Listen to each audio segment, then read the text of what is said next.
somehow right. That's all time. That's all time. Derek Jeter is top 3 shortstop.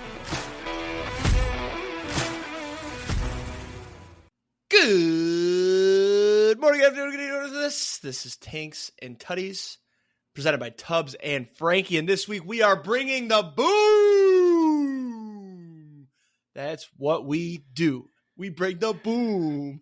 I hate you. Episode 119. Dynasty update. Let's start there. We didn't play.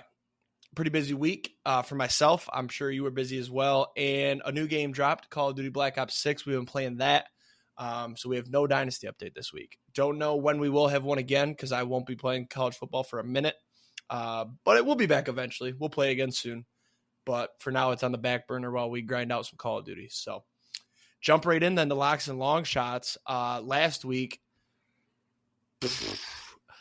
I remember last week when I said, I forget what it was. 2 weeks ago, my under was really bad. And I don't even remember what game it was. I think it was Vikings-Lions. I took the under. Didn't hit. So I said, Lions-Titans under. Lions win 35-14. Well, the Lions won and hit the over themselves. I had the under 46. The Lions scored 52 points. Final score was 52-14. So that's a loss there, but we're fine with that. Because we won Broncos minus 8.5 versus the Panthers. I told you this was a second mortgage on the house play. It worked out. They won by 14. So we split the locks 1-1 up to 41-29-1 now. This week, got a couple plays. Love the board this week. Love it. Texans plus 1.5, minus 110 at the Jets. I know that Diggs is done for the year. But how do you watch a Jets game and then go, yeah, they're going to beat the Texans? No, the Texans still have Tank Dell. Joe Mixon's a dog, and the Texans' defense is very good. They're going to win this game outright. A stupid line. They'll be favorites by Thursday, so grab it now. Packers plus 3.5 versus the Lions, minus 115. There's just no way they lose this game by more than 3. It's going to be close. I honestly wouldn't be surprised if the Packers won. So we're taking the Packers plus 3.5.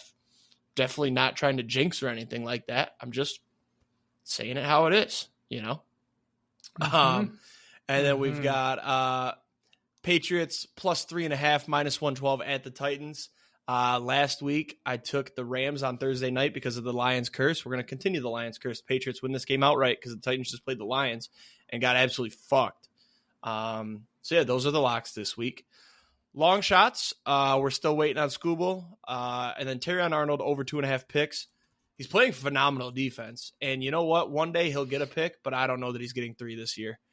Maybe he's just not an interception guy. Maybe he's more of our safeties steal all the interceptions. Kirby's got 5. Brian Branch has 4. Terrion Arnold just breaks up passes, though. He played great defense on Sunday. So last week we had the Patriots money line versus the Jets plus 250. This was a dub.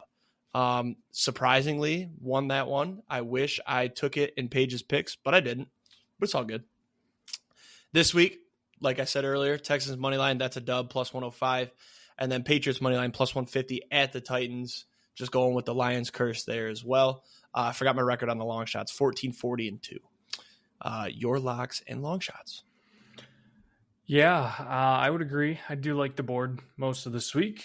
So let's add to it. 51-37-1 on locks. Still have the Packers make the playoffs, open at minus 155. Both the Bears and the Vikings lost this week. So better shape than it was last week. Last week we had the Eagles plus 2.5. That was a dub. They won outright against the Bengals. They won big. So we like that one. Big. Boise UNLV over 65.5 lost, I believe. What did this one finish? It was really close. 29-24 Boise. 50, perfect. What is that? 53 points. 53. So I guess not that close. Definitely thought it was closer than it was. And then we had Miami minus 20.5. They won by 22. Squeaked out the dub there against Florida State. Florida State is fucking absolutely god-awful. And they're probably cursed. This week. Actually, that should be up there. This week, we're going Texans plus 1.5 against the Jets, like Jake said. I do have a little bit of a worry that this might be a trap game. Losing Diggs. Are you? Yeah, you're laughing at what I think you're laughing at. I'm holding it in. Losing Diggs, huge. The Texans O-line looks really banged up. CJ Stroud has not looked comfortable in the pocket for a couple weeks now. Jets defense is still very good. I think Tank Dell might get shut down. I'm a little bit worried about that. And if the Jets play a somewhat decent game with all the weapons that they have, they could win this game.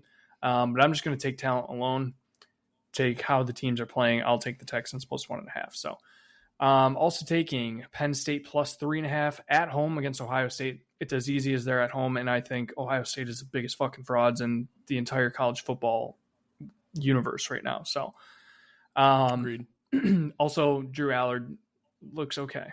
We can talk about that later. But third pick, Indiana minus 7.5 against MSU. MSU is not good. I want Indiana to make a push for the playoff. I want chaos. Give me Indiana minus 7.5. And then just because Jake took the Packers plus 3.5, I will take the Lions money line. There's no way the Lions lose this game. Not trying to jinx us at all in any way. Lions are the better team, so good luck to them. They're probably going to win this game. I'll make money off of it. So, long shots. There's a chance that we're both right here. Lions could win by 2. Long shots, 26, 62, and 1. Last week, I just put myself in a fucking spin cycle. God damn. Mm-hmm. That was a lose-lose. That was dumb. Yep. Last week, we had Wisconsin money line, loss. Cowboys money line, loss. Yankees game 1 money line, loss. Bad. This week, Texans money line, like Jake said. Penn State money line, like I said, with the plus 3.5. And then Wisconsin money line at Iowa. This is a horrible matchup for us. Absolutely disgusting. We played like shit last week. I don't trust us at all, but I need to ride my team. I'm fully back in. Even though we're 0% chance we make the playoffs, I'll take it anyways. Make some money. So, love your picks, by the way. My favorite one is Lions money line. Wisconsin money line, I could feel it because I feel like Iowa and Wisconsin, Iowa's got the upper hand the last couple of years, but what a perfect spot after teams should be giving up on or the fans should be giving up on Wisconsin, but then they're going to go win this game. Back. And then next week you're going to somehow come on here and tell us about how you can still make the playoff. That's how this one's I mean, if we beat Oregon. Yeah. So the pick tracker. Unfortunately, I sat down to do mine last week, and I sat there. I got through like Thursday or Friday, and I was like, this isn't fun. I'm not doing this anymore. So we've officially retired. It's just too much work and not enough fun. I'm sure I could have made it easier on myself somehow, but I don't really care enough. And I feel like if I stop it right here, I didn't count any picks for last week, although I did do very well in the picks that I took. I finished at a perfect point to show you guys that betting every game does not work. You'll finish right about even or below. So we finished 230, 219, and 4. Yeah, never going to try that again. It wasn't fun. It was fun I'd say the first 5 weeks. And then week 6, I was like, eh. And then week 7, I genuinely forgot. And then week 8 was week 8 was last week. No, sorry, I got my weeks mixed up. Week 8, I genuinely forgot. Week 9 was not fun. So I just gave up. We'll change this segment into a Frankie spreadsheet update. Oh, see, I was going to say I'm actually glad that you're retiring and don't want to talk about it anymore because okay. I went 30, 56, and 3 this week. Okay. 33%. Okay. Well, we'll retire both. Well, so the thing that's funny is I was doing pretty good up until week 6. I was over 50% every week until week 6. And then since week 6, I went 48%, 46%, 50%, 33%. Oof. And I'm down to a total record of 346, 341, and 10. So literally right around 500. It's 49.64%. Yep. So don't gamble, kids. That's what we decided. Fucking 700 games. And, well, not 700 games, 700 picks.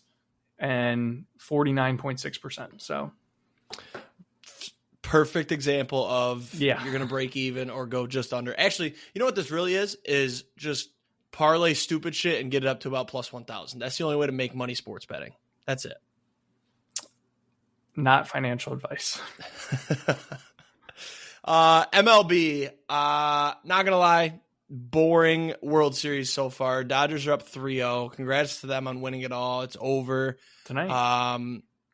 When everybody's listening to this, the Dodgers are the World Series champions. Yep, the Dodgers won it all. The Yankees have no shot. Nobody's ever come back from 3-0. It's over. It's been pretty boring, except game one was electric. I'll say that. Game one was awesome. It was back and forth. Walk-off grand slam, sweet bat flip. Pretty good dude, too. I'm a big Freddie Freeman fan. But games 2 and 3 were just mid. I mean, last night they kind of teased us with a 2-run bomb in the 9th, but it was over. So, for being other than congratulations to the Dodgers. I was just gonna say, for being the two like premier teams, everybody was not everybody, but a lot of like the analysis committee like group was all very excited for this because it's like two best teams, the two teams that should have been here for the last how many years are finally here together. It's going to be such a good series, and now it's fucking 3-0. The Yankees couldn't hit water if they fell out of a boat, and Aaron Judge looks like a complete shell of himself. The only guy that's playing good for the Yankees is Juan Soto, and he's probably going to be a Dodger next year. So that shit, if that happens, baseball's ruined. Like, it's just not even fun. It's like the Dodgers might be minus 150 to win it all next year if they get Soto. Yeah. I just don't, like, at what point do you decide, like, okay, enough spending is enough, we have to have a salary cap? Like, right. Baseball needs a salary cap and a salary floor because they've got some of the cheapest owners in all of the leagues. You need a salary floor, like spend this much, and a salary cap, and that will fix baseball. Yeah. I will say I agree with your Freddie Freeman take. Not a better guy that it could have happened to, especially with all the shit that he's gone through this year. With his son getting sick and everything, so that was really dope. But yeah, I mean, games 2 and game 3, there was basically no fight whatsoever. I have been making money on DFS, and that's cool, but I don't think I've really thrown out a bet other than like our Equinox parlay yesterday. A little upset because I did have money on the Yankees to win it all as a future when the playoffs started. If I had to bet on a MVP right now, I think I'd probably say Freddie. Freddie is minus, I want to say 3,000 for MVP. Oh, is it? Okay. Yeah, I was going to say he had the walk-off. He's been raking. He had the early home run last night. Yeah. Yeah, he's been raking. He hit another one. He had another one on Tuesday night in the clincher. Yeah, I'm interested to see how tonight's game goes. I mean, I hope that the Yankees kind of make it a series. If we could at least get like 3-2, that would be fun. Right, or even just a gentleman's sweep. Like, take it back to LA and let the Dodgers win it at home because at least the celebration would be cooler. Well, did you see the stats where the last 2 times that the Yankees and Dodgers have played in the World Series, the team that won the first 2 games has gotten reverse swept to lose the series? So I was really hoping last night the Yankees would win game 3 and then that would still be going on, but just didn't happen. No. And it's not even like last night, their pitching wasn't awful. They only gave up 4. It's just they got the bats aren't going. They're not doing shit. Game Aaron 2, Judge they gave up a lot of runs, though, didn't they? It's been Aaron Judge hitting, 091 in the World Series. Like that. It's horrible. It's just terrible. He has 1 hit in the World Series. Zach Greinke has more World Series hits than Judge. It's insane. That's your MLB wrap-up. Congratulations to the Dodgers. Next week, we'll talk about not baseball, actually. We probably won't say anything. Unless the Yankees do something and we're wrong. That'd be crazy. But let's talk college football. We had a pretty, I'd say an average weekend for college football. We'll start with Michigan. Michigan-MSU was Saturday night. Michigan won 24-17 final score. Davis Warren looked okay. I definitely made some comments about him being a cancer patient, but he didn't turn the ball over. The defense played really good. And I enjoyed this game. I went over to my buddy's house. Sid was there, some other friends. Yeah, Colson Loveland had himself a night. It's just really nice to get their last win until November 23rd. It really is. Because we got Oregon this week, then Oregon bye week, Indiana, and then Northwestern. So, and then you finish the season with Ohio State. So finish the year 6-6. There's really not much to talk about with this game other than the scrum at the end. I don't know if you saw it. Did you see it? A little bit. I mean, I didn't watch the game. So now that Michigan's trash, I've noticed I'm very unbiased, I believe, when it comes to these things. We rewatched it quite a few times, and what I saw was Colson Loveland definitely was probably saying some shit, and then MSU's guy hit him in the chest, which is allowable, like, shut the fuck up. Then Loveland went in with the headbutt, so I believe that Loveland was the problem in this situation. He started it with the shit talk, then he headbutted, but the MSU player then grabbed the throat, then punches are flying.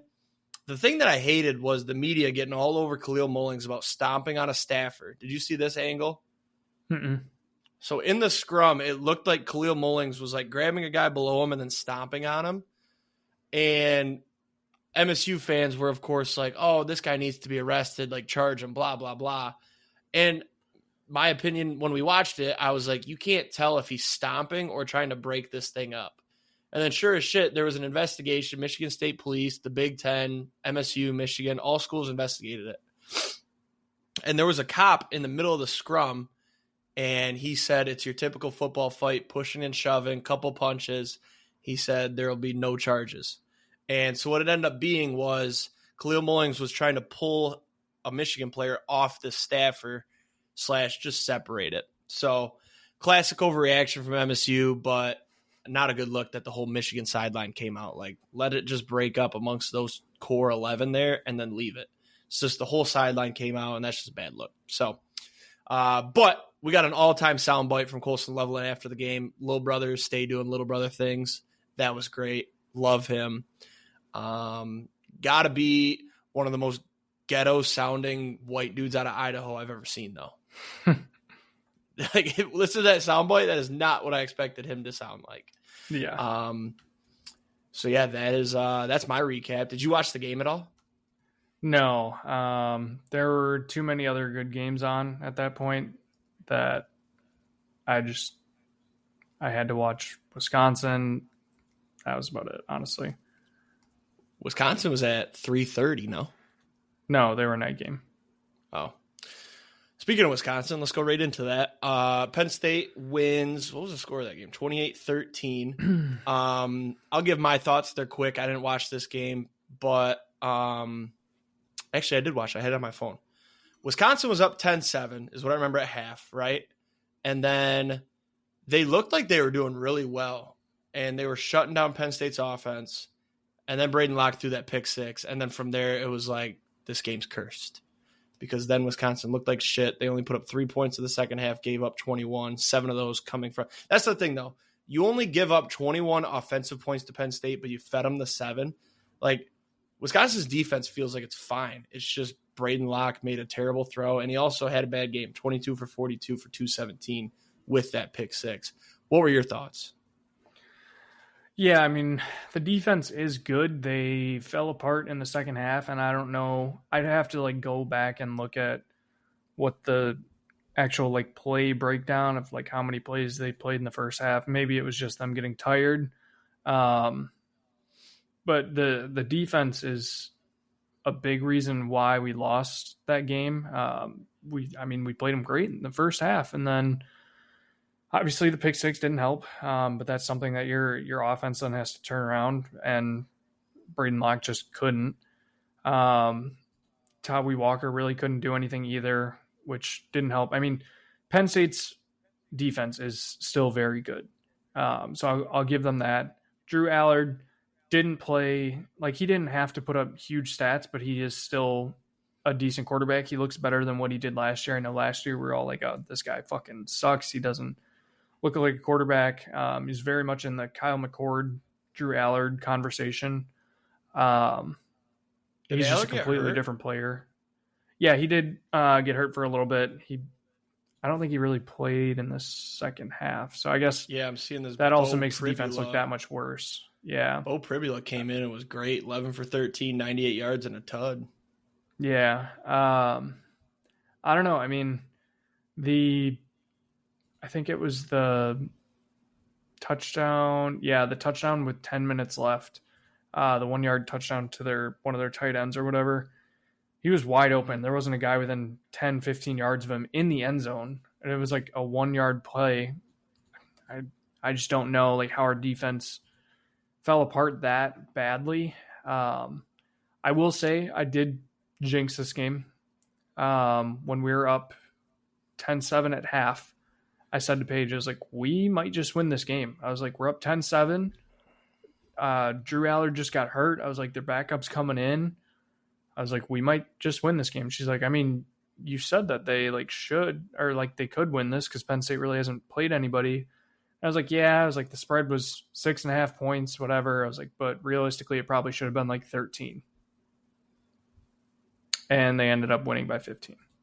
So yeah. So just looking at the second half play-by-play. So Penn State punted, then Wisconsin punted, but then Penn State punted again. So your defense like started great. It was a 7-play drive for Penn State, then a 3-and-out. And then you threw that pick six. All of a sudden you're down 4, and you drive down, you get a field goal, and then the defense gives up a touchdown, long touchdown drive. You're down 8. So then how does Wisconsin answer? They went 3-and-out. Then Penn State, the defense worked because they went 13 plays, 81 yards, 7.5-minute drive. So then Penn State scored again. That's when the game was like over right there. That 3 minutes left touchdown. So yeah, the offense just didn't help the defense at all in the second half. That 7-minute drive followed by the 3-and-out is probably the turning point of that game. Yep. Which, I mean, I don't know, like, obviously Wisconsin season is not a wreck. Like, we're probably still, we'll probably lose to Oregon, finish, 8-4. It's a good season. It's an improvement on last year. I think, what is Braden Locke here? I don't know why I'm thinking about Braden Locke. He's not going to be the starter next year. We're going to find a quarterback somewhere else. But I don't know. I mean, seeing the improvements we've made so far this year, knowing that this game against Penn State was winnable, feels good, but also, like, at the same time, sucks. So would have felt better to win it. I forgot to mention when I was talking about Michigan, we did get some good news this week. Apparently they are going all in to try to flip the number 1 QB recruit in the upcoming class. He's out of Belleville, Michigan. Right now he's committed to LSU, but apparently there's a $5 million offer going to him, NIL, from Michigan. Try to get him to flip. So that'd be a huge get for Michigan, and I'd be all the way back in. It's wild to hear, though, that, Michigan's going to offer him $5 million. Like, how does that even work? How are they just like, yeah, we'll give you $5 million? Like, I thought it had to be endorsements and all these deals. Like, it's crazy that it's probably just some bullshit like, oh, yeah, endorse this one product and we'll give you $5 million. Well, and, like, how much, like, what are the caps? What are the caps that each team has? Like, you know? Right. Yeah, because that's the thing is you're spending $5 million on one guy, but you got to get some receivers for him. You got to get running backs. You need the line. Like, how are we going to afford all that? Like, I'm starting to think about the salary cap, man, for college football. Yeah. No, it's wild. A couple other quick college football things. GT no longer the Heisman favorite. I believe it's Cam Ward and then Dylan Gabriel and then Travis Hunter and then GT. From what I saw, what are your thoughts Gabriel, on this? Then I saw Gabriel, then Ward, then what's his fuck? Travis Hunter. Colorado. Travis Hunter, and then Genti. But when I saw this on, I think it was yesterday I saw it, I knew that, like, Genti didn't have, like, a game on the same level as what he'd been doing, but I was like, there's no way he had, like, a bad game, right? So I looked it up and I was like, 128 for 1 touchdown. Like, that wasn't, like, that's still a pretty good game. He still leads all of college football by like 300 yards in rushing, leads in touchdowns by like 3 touchdowns. I was shook. Like, Dylan Gabriel didn't have like a fucking phenomenal game to shoot him up either. Cam Ward didn't have like a phenomenal game to shoot him up. Travis Hunter is like the only one where you could be like, yeah, this dude is an absolute stud. Like if I had to pick right now, I'd say the Heisman should go to either Genty or Travis Hunter. But also like at the same point, like Travis Hunter hasn't been like, I guess you can't really grade Travis Hunter on the same scale because you can't see his defensive stats. Like just going to ESPN, you can't see his defensive stats. And like people could see, oh, he had like 3 pass deflections in a game. They're like, oh, okay, like what does that mean? Whereas like you see 150 rushing yards, 2 touchdowns, you're like, oh shit, like that was a hell of a game. I think I don't understand how Cam Ward's in the conversation. I feel like Miami is barely squeaking by to stay undefeated, and he's not putting up stats. I mean, he had 208 yards. He didn't even throw a touchdown. Yeah, but okay, so sometimes he gets some crazy rushing. I personally have to say, like, if I -4. If I had to rank these 4 guys for the Heisman right now, I would say Genty, Hunter, Ward, Gabriel. Gabriel's been the most efficient quarterback in Gabriel's been the most efficient quarterback in all of college football. He's had good games, not great. Oregon is the best team in the country right now. Doesn't do anything with his feet, which is fine. That's just not how he plays. Ward has Miami, who has been a fringe team the last couple of years, undefeated. He has been almost as efficient as Gabriel, actually runs the ball. More touchdowns than Gabriel. I think the same interceptions. Travis Hunter plays 2 ways. Hasn't had like every game this season be absolutely outstanding from a receiving point, but he still plays both sides of the ball, so that's impressive. And then Ashton Genty is just the best rushing player in all of college football.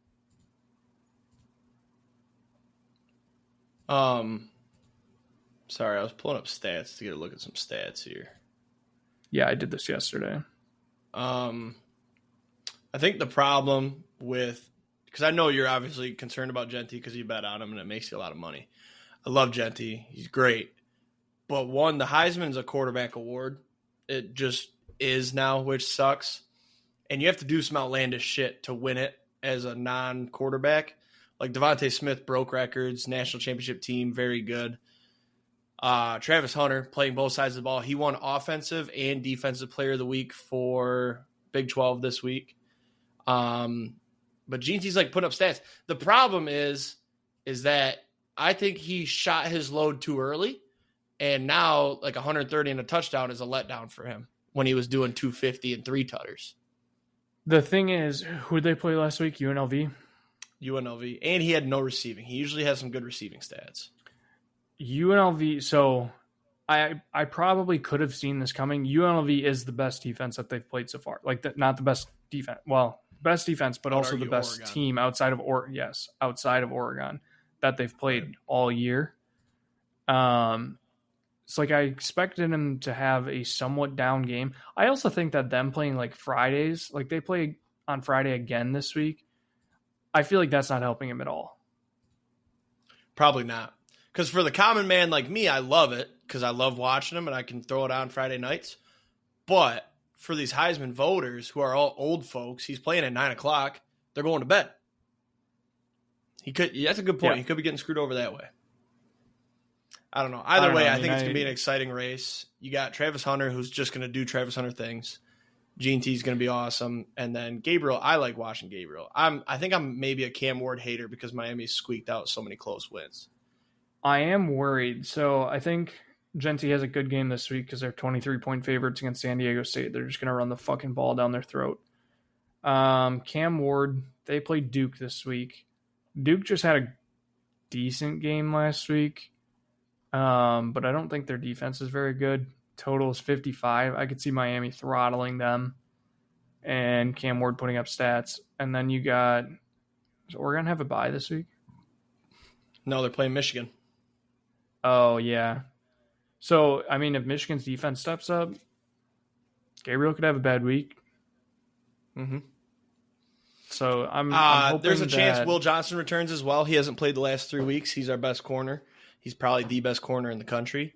So it could be very interesting for the Heisman. I'm hoping that Gabriel has a bad week. I'm hoping Duke steps up and their defense plays good against Cam Ward. He has a bad week. And then Travis Hunter, I don't even know. I think Travis Hunter is realistically like the biggest threat to Genty right now just because he does play two sides and is so good. And he's so prominent in the media. Yeah. Everybody knows who he is. Everybody loves him. Who do they play this week? They've got to bye this week, though, so you got that going for you at least. Okay. All right. I only got to worry about 2 games then. There you go. Wait, do they have a bye? Yeah, they do. Yep. Who do they finish the season with? Oh, they got some games that's going to make Travis Hunter look good, too. Texas Tech, Utah, Kansas, Oklahoma State. That's the problem, too, is that Genty. Is it Genty or Genty, by the way? I keep feeling like I'm saying it wrong. I think it's Genty. Oh. Well, he doesn't play anybody. Like, what's the argument? I guess if they win out, though, and they win the Mountain West, they do have Oregon State. That'd be an upset at the end of the year. No, it wouldn't. Oregon State's you just can't drop a game. But they're still a power school. Who have they lost to? Let's see. They lost to Oregon. Ooh, they lost to Nevada. Never mind, they're fine. And UNLV. Never mind, they're fine. All right. Let's get going. Ohio State. This game, disappointing end. I'm always rooting on Ohio State's downfall. Nebraska, their defense looked phenomenal. Ohio State won 21-17. This sucks for me, though, because Ohio State looks bad, but it's also the worst Michigan has looked in over 7 years. And I just know, I'm already assuming Ohio State's going to beat Michigan, right? And I already know that Ryan Day is going to celebrate that win like he just won the national championship. And it is going to piss me off to no end because, one, the game's in Columbus. His interview, he's going to cry or talk shit. And it's like, dude, this is the worst team that we've had. We won the national championship last year. We lost everybody. It's going to piss me the fuck off. That dude is such a rat piece of shit. However, if we won that game, because I think Michigan at this point, it's play spoiler. I'm still going to watch the games. I'm not going into any game except for Northwestern thinking we should win this game. Cheers to being spoilers. That's what it is now, I want to do what Wisconsin did versus Penn State, but I want to finish it. Whether that's Oregon, whether that's Ohio State, whether it's Indiana would be great too. I think they're getting a little bit too big for their bridges. I would love to beat one of these teams with some playoff aspirations and just really fuck them up. And what if Michigan did win out? No, I'm just kidding. I'm not going to go there. That's actually a joke. I don't know. Do you get that one? What's the what if we win them all? What if we win them all? What are they going to say? Do you know that one? I think so. It was Cade McNamara after we were 2-3, and we proceeded to finish under 500 that year, I think. What are you looking at? Your dad just made one of the fucking dumbest trades I've ever seen. Oh, we got live trade. Let's see. Dennis. Let's see. He got Sam Darnold in a second for Dobbins and a third. Dennis. Wow. Dennis. Wait. Hang on. Maybe I can defend him here. He has no, Lamar. because why is he trading for Darnold? Not only that, there's some when we get to the NFL stuff and Paige's picks, I have some takes this week that is going to make this look really bad. Anyways, back to Ohio State while you look that over. We should have seen this game coming from Ohio State because their last game, they lost to Oregon on the last play, had a bye week. So big game, high adrenaline, bye week, huge letdown. This week against Nebraska was a look ahead to Penn State. This was the classic look ahead off of a big game letdown spot for Ohio State, and that's exactly what it ended up being.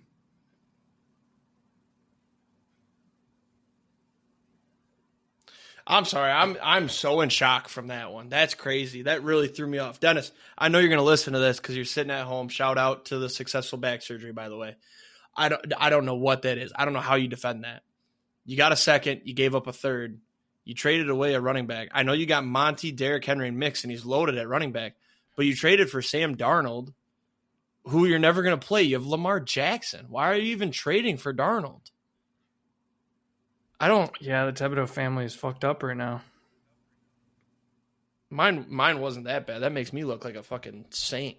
Where was I going with this? What were we talking about? Did you hear what I State? said about I'm Ohio sorry, State listeners. in the letdown? No. So I said, I was like, we should have seen this one coming because Ohio State's last game was against Oregon, lost on the last play, huge adrenaline rush, big letdown. Then they had a bye week. Yep. Then they come into Nebraska with Penn State next week. Huge look ahead. Yep. Coming off of a letdown game. Yep. We should have seen it coming. Yep. What was the spread for this game? They were big favorites, right? Like 20-something? 25. Yeah. 25-point favorites. Yeah. Watch Ohio State when they play Indiana, by the way. It's the week before Michigan. It's a team full of guys that haven't beat Michigan in 3 years. They might be looking ahead and looking past Indiana. I was going to say that could be another look ahead. Yeah. Ohio State's I don't know, though, weird because schedule. Maybe not, though, because Indiana at that point might be still undefeated, and that's going to be a massive game. Or no, because Indiana's got Michigan State, Michigan. I think they win both of those. Then they got bye week, and then Ohio State. So they're going to have Ohio State off a bye. I'm taking Indiana money line that weekend. Here's what I think. They get Northwestern, probably an early game, looking ahead to undefeated Indiana. So they get knocked off by Northwestern, bounce back against Indiana, and win. Big letdown after a big win against Indiana against Michigan. No, see what I think would happen if that was the case. So you said what? Northwestern, Indiana, Michigan, right? Yep. I think if they bounce back, win Indiana, they're going to come at Michigan with so much anger and aggression and know that they need to go crazy to make the playoff / Big Ten championship that they would fucking destroy us. You're saying if they lost to Northwestern? Yeah. Is that what you said? You said lose to Northwestern, beat Indiana, bounce back, but then lose to Michigan? Yeah. Or no, you said they beat Northwestern, they lose to Indiana because they're looking ahead to – I'm so lost right now. You said lose to Northwestern. State. We need to. Yeah. Two more things here. Quick one is that Navy's run was pretty fun until I actually watched one of their games. The triple option just doesn't work against good teams, unfortunately. I bet on Navy this week. Yeah, that was crazy. I had a parlay and I had Notre Dame, so I figured they were going to blow them out. I got nothing to say. I turned this game off at halftime because it was 31-7. I was like, okay, that's a W. So yeah, we got a back Army. Everybody's got a back Army now. Replace Navy with Army. Vandy's a fun team. This game, it looks closer than it was because Vandy scored a touchdown to cut it to a 3-point lead with 46 seconds left. But didn't they recover the onside? I don't know. Nope. Sure. They did not. I was going to say. Texas looked bad, though. They threw a pick on their first drive. Vandy scored a touchdown to go up 7-0. Then Texas went up 21-7 at half. No, 21-10 at half. And Texas went up 24-10. Then Vandy cut it to a 7-point lead. And then Texas kicked a field goal with like a minute and a half left to take a 10-point lead. Like, I'm not saying Vandy's legit, but they've got Auburn, who's going to be on upset alert, South Carolina, and then they finished the year LSU, Tennessee. Watch out, Tennessee. No, what does Tennessee got left? What does Tennessee Georgia, got left? Vandy. So they got Kentucky, Mississippi State, Georgia, UTEP, and then Vandy. So let's I should have put that one as a lock. Tennessee minus 16.5 this week against Kentucky at home in the blackout. Let's see that, dude. That uniform reveal video was one of the coolest videos I've ever seen in my entire life. Yeah, like whoever made that video is not getting paid enough. So let's do a little look ahead here. So Vandy beats Kentucky 7-1. They beat Mississippi State 8-1. They get a huge win over Georgia 9-1. They handle UTEP 10-1. Vandy, they're like, oh, it's Vandy, whatever. We're gonna go 11-1. SEC championship look ahead. Boom, Vandy with the upset. Watch out. I'm officially putting Tennessee on upset alert against Vandy. No. Yeah, I'm going to have to watch the shit. I wish they used those uniforms, though, in a better game. Like, Kentucky, they're going to kill them. But the fucking uniforms are so cool, dude. And they're going to be playing the spooky Rocky Top. It's awesome. Yep. Yeah, so Michigan, Oregon this weekend. That's a big game. I don't know. I feel like Iowa. Michigan plus 14.5 might be a play. It's a letdown spot for Oregon. And then what's the other big game? Oh, Ohio State, Penn State, of course. I think Penn State's going to come out on top in that one. I'm not going to lie to you. If Aller plays, the whole game doesn't get hurt. Any other big games that we need to talk about? Not really. Wisconsin, Iowa. I'm putting Indiana on upset alert too. Michigan State, if they hold on to the ball. Wisconsin, Iowa is not a big game, by the way. It's too unranked. I refuse to say an unranked matchup is a big game. All right, NFL then. Let's run through quickly and then do our picks so Frankie and I can play our video game. Any big news this week? We'll get to it. We'll get to the games. Rams over the Vikings. The Lions curse lives on. I don't know if you want to count the Cowboys losing to the Niners out of a bye, but that would be 6-0 teams losing after playing. All right, 5-0 teams are after playing the Lions. Minus, I think people are not counting week 1 because we played the, what was our first fucking game? The Rams? Yeah, it was the Rams, and then I don't know.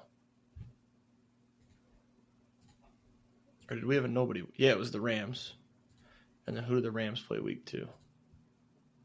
No, they lost. So why are people saying 5-0? Oh, because there was another bye in there. Somebody else had a bye. That's why. Rams lost. Anyways, Cardinals, yep. Rams are going to make a playoff push, man. And it's crazy to say with all the injuries they had. But Puka and Kupp are back. If they don't sell the team, they'll hold on because Kyron Williams is very good. Matthew Stafford's still dealing. Did you happen to see Cooper Kupp's TikTok? No. You'll have to go watch it. I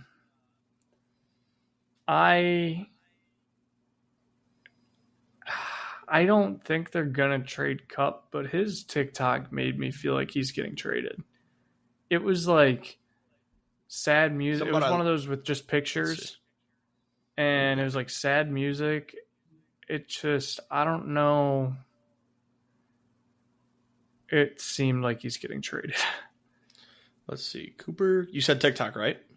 Yeah, I think it was his TikTok. All right, let's watch it. Oh, so here's the song. Yeah. It's a picture of, is this from Sunday? Is that from the Super Bowl? No, that's Sunday. Sunday. Him and his wife. What is it they say? So easy a caveman could do it. Huh. And what's the caption? The caption is part 5. And yeah, all the comments are like, just confirmed he's getting traded. Yeah, I saw it and I was like, this is kind of strange. Why would you trade him though? They're 3-4. They're one game out of the NFC West. NFC West is wide open. It's a mess. Yeah. But do you look at it as he's what, 31? Do you look at it as that and that, let's get some value while we can before he gets hurt again? Puka. Maybe that's how they're looking at it. Yeah. Yeah, I don't have anything else on this game. I didn't watch this game. I haven't been watching the Thursday nights because I don't have Amazon Prime, and most of the games have been but this game actually looked good. Kind of pissed I missed it. But Sunday games. Eagle. I'm just gonna go. I'm going in order of ESPN. By the way, Frankie, I am not skipping over your team or jumping right to mine. I'm just going in order. Eagles over the Bengals. The Eagles looked very good. The Bengals, by the way. Joe Burrow, after the game, in his post-game presser, said, 10-7 got in the playoffs last year. We just got to win 7 of our last 9. Yeah, Joe, you can say all that, but that's a crazy thing to say when you've already lost 5 games, with 2 of those coming to the Patriots and, where's the other one? The Commanders, and Jaden Daniels got hurt in that game. You got to win some games here. When you got the Raiders is a W this week. You got the Ravens, you got the Steelers, you got the Cowboys, who at that point might be frisky again. And then you've got the Broncos and the Steelers, who are going to be tough. Like, I don't see 7 wins here for the Bengals. This is my first of many takes this week. Joe Burrow saying 10-7 made the playoffs. All we got to do is win 7 of our last 9. Might be the Aaron Rodgers relax. Aaron Rodgers run the table. See, but I think Aaron Rodgers is more likely to do that because he had more of a team around him. Joe Burrow, great quarterback. That offense is still good. Now, granted, they didn't look too good this week, but their defense is atrocious. Like, really, really bad. Yeah. I mean, their offense clicked, last week, and then this week, no Higgins. Well, it clicked last week against the Deshaun Watson Browns. Yeah. And would you even really say clicked? They only scored 21. He had 181 yards and 2 tutters. Yeah, but I guess. I don't know. I feel like if there's any quarterback right now that could flip it on like a switch that like needed to, I think Joe Burrow would be one of those guys that could, especially considering Jamar Chase, T. Higgins. Speaking of quarterbacks that can turn it on in a switch, Jameis fucking Winston. Big win for the Browns, 29-24 over the Ravens.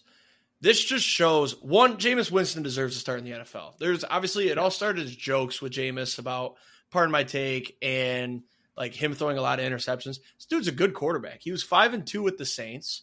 Or no. Where is he filled in? Was it 5-2 with the Saints? He was 1-0 with a team. Well, he did fill in with the Saints. He's been Bucks, Saints, Browns. Is that it, though? Okay. I think so. So, that's what it was. It's 5-2 with the Saints and then 1-0 with the Browns. I'm an idiot. Sorry. But he looked really good, man. 334 yards, 3 touchdowns. Also, he's throwing the ball to Cedric Tillman. Yeah. But the fuck it and chuck it hit. I mean, that last touchdown to Tillman was awesome. The Ravens, I will say, not panic time. They were missing their 2 safeties. They had backup safeties in. So they were just getting toasted by Cedric Tillman all day. But I love Jameis. I love seeing him do well. And this just showed, like, what do you think the Browns could be if they would have started Jameis from the jump? They probably could have beat the Giants. So that's 2-1. They probably would have beat the Raiders. That's 3-1. They probably would have lost the Commanders 3-2. They would have lost the Eagles 3-3. Bengals, they might have won. So now you got 4-3. They could be 5-3 right now if they were starting Jameis after the Cowboys lost week 1. Yeah. Crazy stuff. Love it, though. Hopefully he starts the rest of the year. The Lions, 52-14 over the Titans. I already hit a lot of the things I needed to say. I only have a couple things for this game. There's not much to say when your team just absolutely fucks the other team. The big point here is that halfway through the third, the Lions' average starting field position was the Titans' 48. That's insane, and let me tell you why. Special teams. Holy shit, Khalif Raymond have a day. We had a kick return get returned to like the 10, and then Khalif Raymond almost scored one, and then he had another one he returned for 20 yards, and then he took one to the house. Defense also got some turnovers. I think we had 1 pick, 2 picks, and a fumble recovery. Wild when you look at the team stats. So, total plays, Titans had 71, Lions had 47. Total yards, Titans had 416, Lions only had 225. This was just like the biggest play was the Gibbs 70-yard touchdown, but other than that, it was just great field position and then just do your job. A little bit nervous about Jared Goff limping around with some sort of ankle thing, but he'll be okay. He didn't play the whole fourth quarter, so there's a lot of good rest that he needed. Hendon Hooker looked like shit. He's not the future.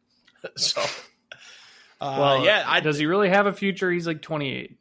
Exactly. He needs to go get into sales and just start a family. Great college quarterback. But I love him too. I mean, he looks great out there. He just doesn't perform well, but he looks like he'd be a great quarterback. I got a trade offer, so I forgot to mention my take for the Ravens. Do you want me to go back to it? Yeah. I don't think that Lamar Jackson is ever going to win a Super Bowl because he beats up on the NFC, but then he can't beat the lowlifes in the AFC. And honestly, I'd like to see what his record is against Pat Mahomes. But so if he was able to make a Super Bowl, I think he'd win. but he can't get past the teams that he should beat in the AFC. And if his record is bad against Pat Mahomes, then he's stuck with the Chiefs as well. So then, even if you put him in the NFC, that's great, but then he gets to the Super Bowl, and he's going to have to play either somebody that shouldn't be there or Pat Mahomes. So Exactly.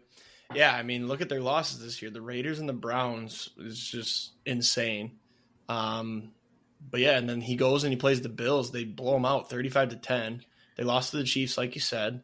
They beat the Commanders, who are NFC, beat the Bucks.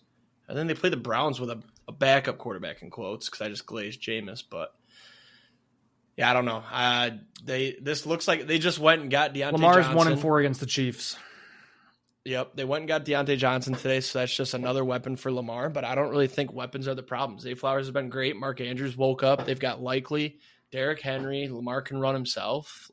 And Bateman's been good too. I don't know that they needed a receiver. I think the problem is literally just crunch time, defense giving it up. So I found how Lamar can make the Super Bowl. He just needs to play the Bills, and let's see what he is against the Bengals. Probably pretty good against the Bengals.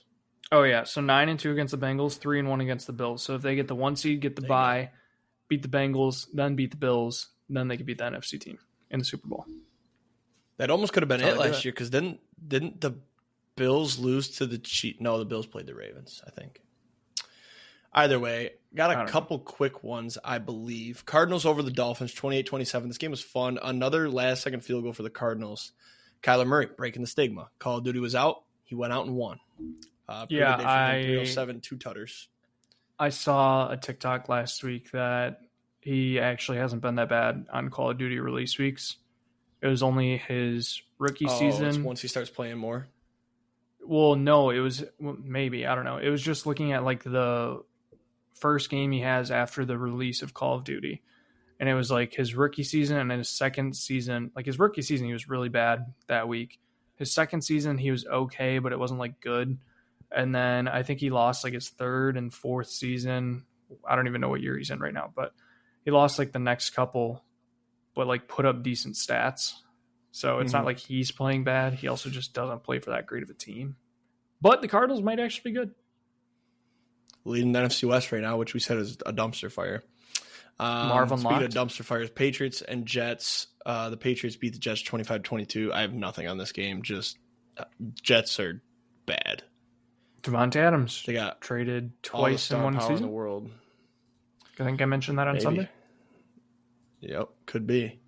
Falcons Bucks. This game was fun. Kyle Pitts almost really fucked himself. Falcons won 31-26. I think he did fumble at the goal line. I was gonna say he did fuck himself. I don't know. Didn't have camera angles somehow. I don't know how the NFL makes billions and billions of dollars and they don't have a camera down the goal line. How do we also have the not pylon have cam? microchips? So how do we?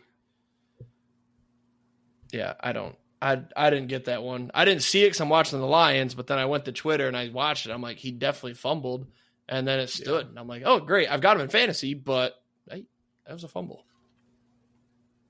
National Tight Ends Day, so had to give it to him. God, all of them scored too. Jesus. Kate Otten had 2. Kyle Pitts had 2. Kate Otten is the Kraft only got option 1, right now. right? Huh? Kate Otten is the only option for them right now. Yeah, he's been unreal. Your Packers 30-27. How concerned are we with Jordan Love's penal region? Not that concerned. Considering he came back from a MCL sprain, which should have been 4 weeks in 2 weeks. I think people are starting to ask, was it too soon? But this is a different injury. I'm starting to ask because he's been bad. He hasn't been that bad. Unbiased person looks at these stats and they look at the QBR being a 55. QBR is a fucking sham of a stat. Don't even then go listen there. Listen to this one then. Completion percentage, 61% on the season. Okay. 9 picks. Pretty bad. Yeah, he's a gunslinger. I said that last week. I'm fine with a guy throwing picks if he throws touchdowns. So I will say, before I let you gloat about, I don't even know if you gloat about this one. This is, in my opinion. No, I'm not going to gloat. I'm going to say we're fucking pussies. I forgot about that. I hate that Malik Willis comes in and like gets the job done. When your backup comes in, he's supposed to like suck ass and cost you a game.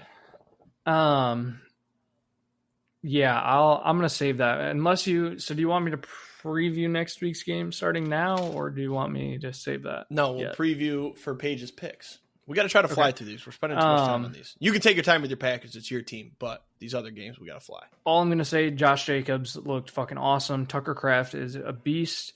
Jordan Love, gunslinger. I'm not too worried about his injury. I think he was trying to play too long in that game, honestly. I think we probably could have started Willis if we wanted to and won that game. Defense looked okay. Xavier McKinney, another pick. Awesome. Kirby Joseph sticking right with him, though. One back. But yeah, the Packers are fucking pussies. I had -3.5, and for us to not run that in at the end of the game really pissed me off. So, do you know how hard that probably was for that dude? What's his name? Yeah, what is his fucking name? You know who I'm talking about. Packers backup running back doesn't have a career touchdown. Chris Brooks doesn't have a career touchdown. No. Doesn't have a career touchdown, and he gets the ball late in the game, goes down on the one when he could have easily scored. The Jags wanted him to score, but he goes down. That had to have been so fucking hard. Chris Brooks did look pretty good, I will say. Fuck that shit. I think the best part about this game was the Jaden Reed wheel route that we saved until the fourth quarter. That play was perfectly I hate the Packers, executed. But that play was fucking beautiful. Yeah. Perfectly That's all I got executed. until we get to the preview for next week. Chris Honestly, Brooks no, went actually, to last thing I have. Cal and BYU. Last thing I have. This season is setting up perfectly for chaos and for the Packers to make a Super Bowl run. So, Super Bowl colors, green and purple. I don't know that the Packers making a Super Bowl would be chaos. They were pretty favored to make the playoffs this year in general. After everything that's happened with Jordan Love. Well, he came back in 2 weeks, so it's like I don't know. Yeah, but it's I don't think it's a holy shit shocker if they made a Super Bowl run. They're a great team, great coach, really fucking good defense. That hurt me to say that. Texans over the Colts. Anthony Richardson benched this week. Not last week against the Texans, but going into this week, Joe Flacco is going to start. Texans lost Diggs, ACL, done for the year. Why was this game so close? I didn't even. Oh, it wasn't really. Well, it was. The Texans fumbled on the last drive. Yep. And Anthony Richardson couldn't do anything. Texans are sneaky getting away with a couple of wins. Their O-line is very bad. CJ Stroud got a concussion last year, right? Jags. No. Maybe he took like a really hard hit where he hit the ground or something. I remember it, but I watched some of this game on Red Zone. He did not look comfortable at all. He just starts to panic in the pocket, and I don't know, I'd kind of want to look back and be like, has this happened since he took a big hit or something that all of a sudden he got shaken up and it's just oh shit. Yeah, I don't know. Texans look weird right now. They are 6-2. You can't complain about that, but they've got a whole lot of one-score victories. Mm-hmm. And then we got a couple of skippers, really. Chargers over the Saints, 26-8. Lad McConkey coming out show. Awesome name, but that's all I got on this game. The Saints are garbage. Yep. Who scored for the Saints? I forgot this game at one point, though. It was 2-0 Saints. That was kind of cool. It was 3-2 at one point. Yep. And then it was 9-2, then 9-5. That's cool. What a score. 26-8. It's just such a weird score. Bills? Yeah, Bills over the Seahawks 31-10. Bills are a juggernaut. The Seahawks, man, they are weird. Obviously missing DK, that's a huge piece. But their run game just couldn't do shit. Bills Maybe they were missing Kenneth Walker at the end of the game when they needed a touchdown. Kind of weird that he didn't play the last 3 drives. Weird. Yeah. Lost by 1. Amari Cooper didn't do anything either. I think he had one target. He also caused Allen's first interception this year by slipping. Oof. Did you see that one? I did not. Broncos over the Panthers. Broncos covered 28-14. That's all there is to say here. Bo Nix, he ran in 2 or just 1? What was it? Just 1. But Broncos, Bo Nix might actually be good or huh? Bo Nix might actually be good. I was just gonna say good or lucky due to schedule. Both. I feel like we've done that a lot lately, but I think both. So 4 of their 5 wins are to teams that have 2 wins or less. Panthers, Saints, Raiders, Jets. There's a lot of bad teams in the NFL this year. There is. I think it's like 30% of the NFL is 2 wins or less or something like that. It's like 11 teams, yeah. Yeah, it's unbelievable. Dude, the Panthers are a fucking joke. They are. They need to just start Bryce Young too. Why are you still, or did he start? He did start. What am I talking about? I forgot that Andy Dalton tweaked his thumb by gripping the steering wheel too hard. Yes. Yeah, they're really bad. I mean, your leading receiver was, what even is this guy's name? Jalen Coker? Yep, Coker. Like, you have a stud receiver in Leggett, and he did get targeted more, though, I guess. He was the leading target. But why is he having the same targets as Miles Sanders? It's because they have to simplify the game for Bryce Young. He can't see downfield. They're a dumpster fire. They should trade Leggett for anything they can get. Nah, they won't. He's a first year. Chiefs over the Raiders. Did this one look closer than it should have? Yeah, the Raiders scored late, yes. Right? Yeah. Yep. 2 minutes left. Wait, but they recovered the onside. Somebody recovered an onside this weekend. I can't remember. Nope, wasn't the fucking Raiders. I don't know. The witching hour fucked me a lot this week. I forgot to mention, the 1 o'clock witching hour was insane. It was so was the 4 o'clock. Back and forth. The 4 o'clock really wasn't. This game, the Commanders game. That's it. There was only 5 games. In comparison to the 1 o'clock, not even close. But that's the game I want to get to, is the Bears and Commanders. Holy shit, what a boring game. And then Jaden Daniels says, here, hold my beer. Launches it up. Hail Mary win. Commanders win 18-15. Did you see Tyreek Stevenson talking shit to the fans while the ball was being snapped and the receivers were running downfield? Yeah. Also, did you hear that apparently Noah Brown was his guy to guard? Apparently they had him all matched up. You stick with this guy, and then everybody just knock it down. If that's true, he should have been cut by the time he got back to the locker room on the way. Yeah, because he is a good player. He caught it late. He ran back, and then he proceeded to tip it up to Noah Brown. Whereas if he paid attention to the play and stuck with Noah Brown, he would have been right there to defend the tip and knock it down. Absolutely insane. I will say it was a nuke by Jaden Daniels, though. It was 70 short. yards. It got there. If you had to rank the 3 main starting rookie quarterbacks this year, Jaden, Caleb, Bo Nix, how do you rank them? Jaden, Bo, Caleb. I would agree. I feel like that's going to look silly at the end of the year. I think I do still stand on my Caleb Williams will be a bust, but I think he'll look better than Bo by the end of the year. But Jaden Daniels by far and away looks like the should have been number 1 pick, which how do you do that? Well, he won the fucking Heisman, so I don't know. He's great. He's fun. He runs, he throws. Yeah. Yeah, it's like you can't even hate the Commanders. No, they're fun. And the fucking that Hail Mary was insane. You don't see those, you know? That was I want to say I saw a stat that was the longest one in a long time to win the game. Probably sounds like the Motor City Miracle. Motor City was shorter. I knew you were going to make that joke, but it was shorter. It's also fraudulent because of a ghost face mask, but we won't go there. Sunday night, 49ers over the boys, 30-24. Didn't watch this one. I know CD had himself a day, didn't he? It wasn't anything until the fourth quarter. 13 catches, 2 touchdowns. I think the Cowboys' plan. Excuse me. I think the Cowboys' plan of fuck it, Dak and CD can do it for us. Not working. I'm surprised they haven't traded for a running back yet. They signed Dalvin Cook, dude. Listen to their tandem. Dalvin Cook and Zeke Elliott. In 2016, this team would have been stacked. Yeah, I don't. Bad it's not 2016, Jerry. Do you have the box score up or no? Don't pull it up if you don't. Can. No, I don't. I'm going to have you guess Dalvin Cook's rushing yard total. He had 6 carries. I think it was 16. 12 yards.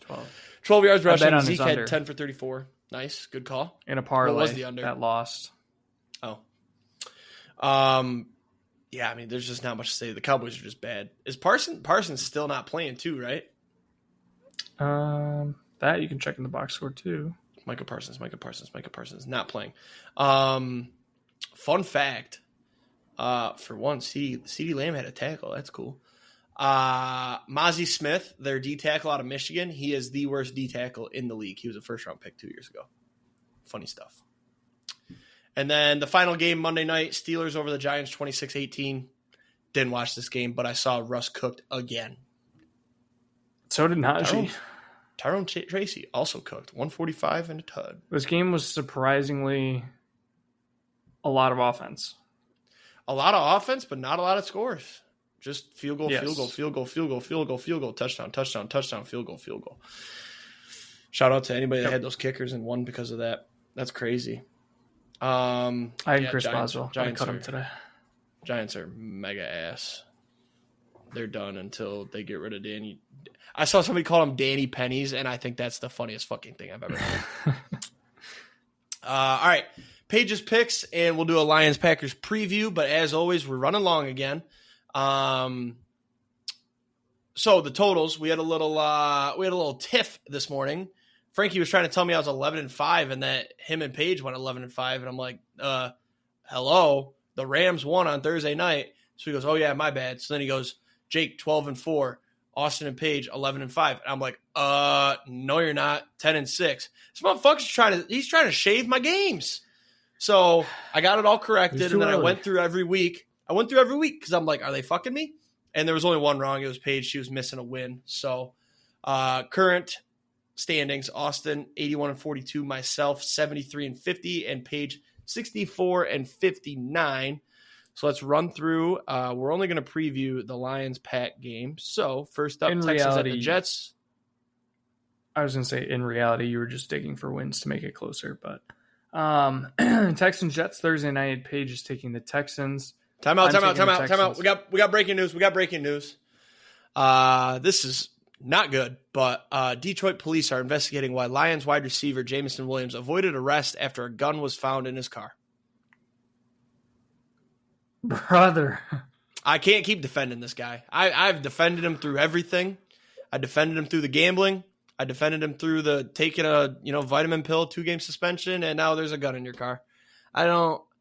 Also, how maybe it's a misunderstanding. I'm gonna throw that out there, but how do you not arrest the guy when there's a gun in his car? I mean, he should have just been arrested. Is this what the 2-game suspension was for? Maybe. No, it was drugs, wasn't it? I think they did say some sort of. They said a performance enhancing stimulant. No, they didn't say drug. No, I swear to God, they didn't say drug because that's why it wasn't a 4-game. PEDs are always minimum 4. Oh. Anyways. Bro is so cooked. Yeah, sorry. Did you already say you and Paige? Texans. Yep, I got the Texans as well. That's easy. Cowboys at the Falcons. Paige taking the Cowboys. I will take the Falcons. I'm on the Falcons as well. We just talked about the Cowboys, no rushing attack. Yeah, Falcons easy. Dolphins at the Bills. We're all on the Bills. Make it easy. We're all on the Bills. Easy. Raiders at the Bengals. We're all on the Bengals. The Raiders are on ass. the Bengals. Chargers at the Browns. Paige says, I have zero clue. Chargers. I will also take the Chargers. Maybe last week was just a one-off.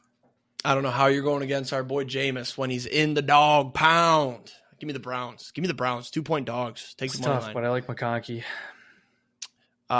Patriots at the Titans. Ooh. Go ahead. Yeah, Paige and I are going to take the Titans.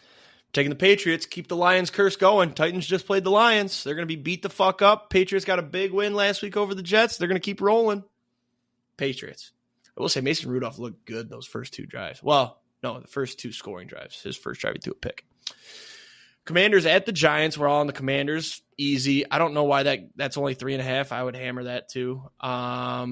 Saints at the Panthers. You and I have the Saints. Paige is going to give it to the Panthers, even though they have 1 win.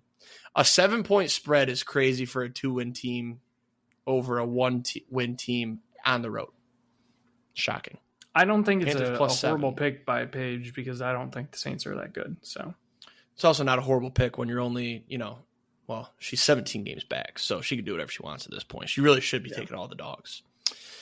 Broncos, Ravens. We've all got the Ravens. Take the Broncos plus 9.5, though. I will say that.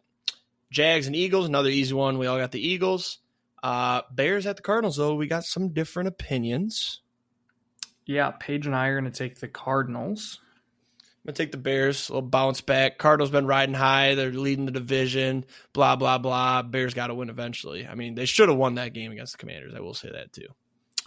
And then the game of the week, Lions at the Packers. I hate that this is at 4:25, but you can't help it. America's game of the week. Let's preview it just a little bit, and then we'll talk picks. What were you going to say earlier? You had something loaded up. Yeah, I was going to say you're kind of in a lose-lose situation here. Yeah, why is that?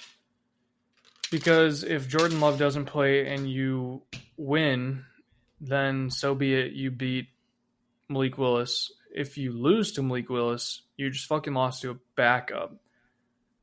If you win and Jordan Love plays, well, you beat a banged-up Jordan Love. And if you lose to Jordan Love, then you lost to a banged-up Jordan Love.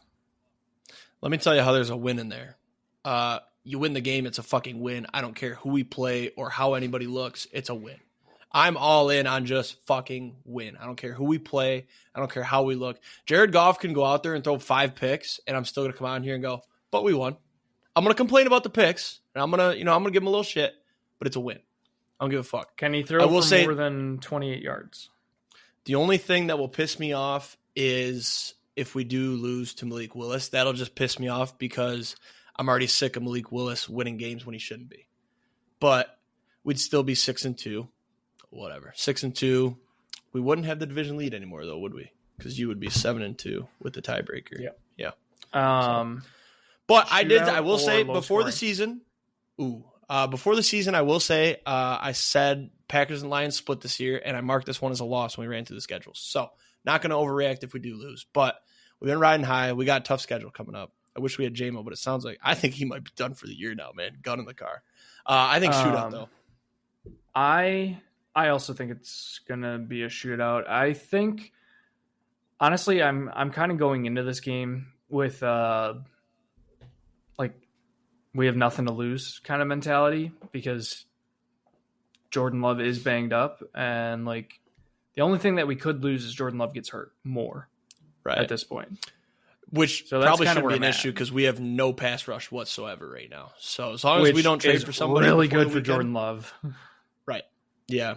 So, the biggest thing that I want Kirby to get a pick, and I want McKinney to not get a pick. So that way we have a tie, and it was on your team to tie it up. That'd be awesome. But for picks, obviously I'm taking the Lions. I'm going to assume you're going to take the Packers. Yes, you did. Yes. Paige says, oop, I'm going to get hate no matter what I do here. So I'm going with the home team. And then she said Lions. So yeah, it's her home team. Is that what she's saying, or did she think it's in Detroit? Okay. Yeah. All right. Wild. I mean, I feel like I want to go back and look, but I think in the last 3 games, Lions-Packers, I think she's took the Lions every single time. Which is crazy because she never takes the Lions, and then when it matters most to me, when she takes the Lions. Which we beat you once last year, right? Yes. Yeah. And then you beat us on Thanksgiving. So we split last year. So we'll see. I'll have to go back and look. I'm going to have the Jordan Love Big Game Hunter meme loaded and ready to go. Yeah, honestly, I won't be too upset if we lose this game, and I know you won't either. You'll be 6-3. You lost to the division leader, and you can always fall back on. Oh yeah, Jordan Love's hurt. You won't be pissed off. No, honestly, I think Michigan being so shit has desensitized me to my teams losing, and I now watch the Lions, and one, it's been a phenomenal couple of weeks. More touchdowns than incompletions the last 4 weeks. Absolutely beating the brakes off the Cowboys. I hope we went on a Hail just Mary. Won't hurt. That would hurt. That'd piss me off. Yeah, that would hurt. I want one of us to be so fucking riled up next week. Yeah. I mean, there's a chance, like, I'm saying all this now, it's Tuesday. It could be completely different Sunday at 3:30. You know what I mean? Like, I might get into that game and just... Best case scenario for me, I want you to think of your best case scenarios that I would be pissed off with next week. Best case scenario, either we dog walk you like we did to the Cowboys in the playoffs, or we win on a Hail Mary. Best case for me to piss you off is a Kirby Joseph 2-pick game like he did against Aaron Rodgers when your season was on the line. And Jordan Love tears his ACL, but I would never root for injuries. And Malik Willis comes in and gets Tua concussed. That's best case scenario for me. All right, I take it back. Best case scenario is Malik Willis is announced the starter, comes in and fucking dog walks you, throws for 4 picks and 400 yards, but also runs for 150 and 2 touchdowns. Oh, and by the way, your entire defensive line breaks their leg in half and joins Aiden Hutchinson in the fucking hospital. Oh, and Jahmyr Gibbs gets concussed. Jahmyr Gibbs gets concussed, and J-Mo comes out on the field with a gun that he's hiding in his car and shoots up the entire team. Yeah. All right. Oh, see, you got me riled up already. I can already imagine what you're doing on Sunday. I'm sure we'll have a show next week, unfortunately. But yeah, I bottom line, I hope it's a good game. I would prefer that the Lions win by 30, but I would also take a last-second field goal. No, you know what I would love? I would love Lions are up by 2. Packers have a miraculous 45-second drive to get down there, and then Brandon McManus hits the upright. That would be great. He's on thin ice, man. He had some sexual assault charges that went away suddenly, and now he's making kicks and getting love from Green Bay. He said he didn't. I don't forget. You groped that stewardess. I'm telling you. He said he didn't. All right, let's finish up here, though. We've gone long. Rams at the Seahawks. You and Paige both have the Rams. I'm taking the Hawks. Literally just what the fuck game. It's in Seattle, I guess, even though the Bills were in Seattle. But Rams D-line isn't as good as the Bills are, I guess. Colts at the Vikings. We've all got the Vikings. Bucks at the Chiefs. We all have the Chiefs. Why don't you go ahead and talk about your survivor and why, and then we'll wrap this thing up. Yeah. Continue to win. Packers, Cowboys, Texans, Bills, Lions, all won. I am on week 6 of the Survivor now. I'm taking the Eagles this week against the... Who did we say? I don't know. Eagles have the Jags. 7.5 point favorites at home. Eagles look good. They're rolling. Take the Eagles. I legitimately think I have a shot to finish the year strong on the Survivor. So